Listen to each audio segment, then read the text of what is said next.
raise your hand if you have a question. We'll call you. We'll start with Jeff White in front, and then Bennett, and then Seal.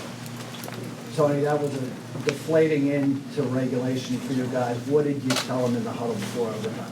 Yeah, we talked about, we were going to switch some ball screens and we wanted to foul on the floor. I told the official, let's put them on the line and we're not going to foul them on the floor. And that was the plan. And sometimes the best laid plans, it didn't work.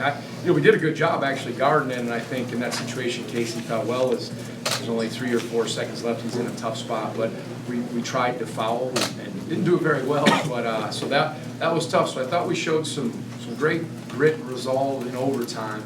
As I told Jimmy in the radio, I said there were some really good moments, for both teams. Guys making plays. They were without. Childress, which is a big loss for them. We were without Cody.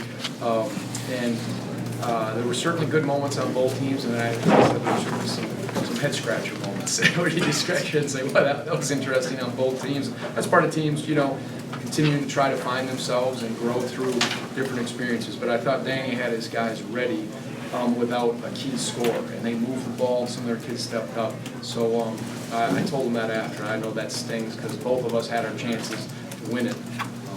Long answer to a short question, so there you go, Jeff. Don't ask any more questions. Bennett and Seal. Coach, how would you assess Thomas's play today? I think he had 7 threes.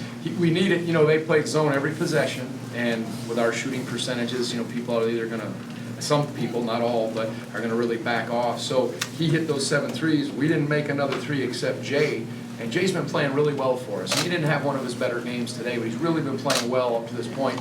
But to come in off the bench and bang that 3, my hat goes off to him because that was huge, and that was the only other 3 besides Thomas. But Thomas, you need that. He stretched the defense, and he certainly, he can shoot it, and that was really good to see. Even though I don't know what our overall percentage was for the game, but we'll take anybody making them. So good game for Thomas. Seal and Doug. Tony, what has clicked for Thomas? He was coming into this game, he was shooting well, 8 of 21 from 3, and then obviously what he did today. Has the light switch gone on, so to speak? Yeah, for him? he's that's an adjustment. I know he came from a community college, and he actually had surgery, so he missed the end of his year. He had a wrist surgery similar to what happened to Braxton. So I think some of that was part of the issue, but just playing. This is whether you're a high school senior coming up and playing in your first year or your first experience from community college to this level. So I think he's continuing to learn the system and where he can be aggressive. And he's unaffected. He's not afraid to shoot, and I like that. He just takes some shots. He'll make 2 or 3. He might shoot an air ball and take the next one. And I like that. And he's a lefty, so that's another good thing. And he's Italian, so that's even another good thing. Doug. Just talk about the importance of a win after we kind of struggled of late 4 out of 5. Doug, we've been, every game we've lost, we've either been ahead or tied under 4 or 5 minutes. And, it's for this team, how do you figure out how to win? And that was deflating how it ended in regulation. But the ability to, whether it was come up with a stop, get an offensive rebound. Again, we had some moments where we missed free throws, missed some breakaways, missed dunks. All those things happen.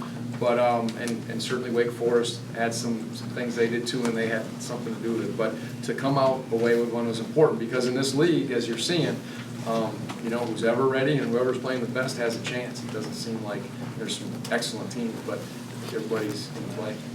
Aaron on the line. Tony, they got off to a terrible shooting start and then couldn't miss to end the first half. You guys got down a dozen. What did you like about the way you guys climbed back into it during that stretch? Well, I thought we had, again, some breakdowns that didn't need to happen to allow them to hit some of those open shots, just some breakdowns, and then we fouled them. We kept putting them on the line, and they got a lot of their points at the free throw line, and that kind of got them going. Had some shaky play in the start of the second half, but there's so many possessions in a game, and you just kind of keep knocking, keep playing. And the guys, again, showed some play, whether it was X-factor plays, keeping the ball alive off the free throw rebound, tip plays, just battling. So I like, again, the grit.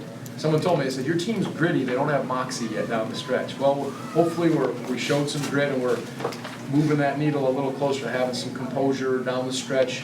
And that's a process, but big win for us, and again, very thankful, and we'll learn a lot. And now I said we put it behind, and now we get ready for an excellent team on Tuesday. Take one right here. Tony, what did you tell your team in that final timeout with 8 or 9 seconds to go for Wake Forest, and how thankful were you to have that opportunity to kind of gather them for that one last stand?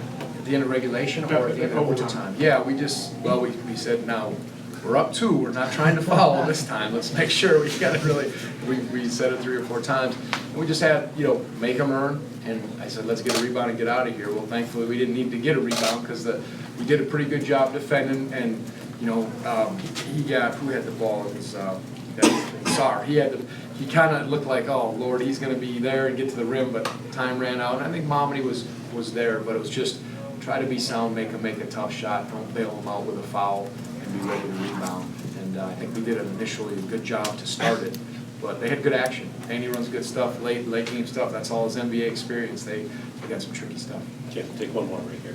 Coach, Kia is always so poised within the flow of the offense, but when defenders kind of sag off him a bit at the top of the key, do you want him to take that 3 more? Or for sure. what's I his told him confidence? to. I thought he hesitated. He passed up a couple where just catch and shoot rhythm. Sometimes when you kind of measure it and eye it up, and they got a piece of the one he shot. That's tough. When we played Syracuse, when either you're not feeling your shot and they're almost daring you, you have to take some, and then he was getting in the paint. And, he has a lot. He balls in his hands a whole lot. He tried to move it around a little more and go inside, but absolutely, if the look is there and it's at the right time, you have to step up and shoot it with confidence, and we'll keep working on that. Okay.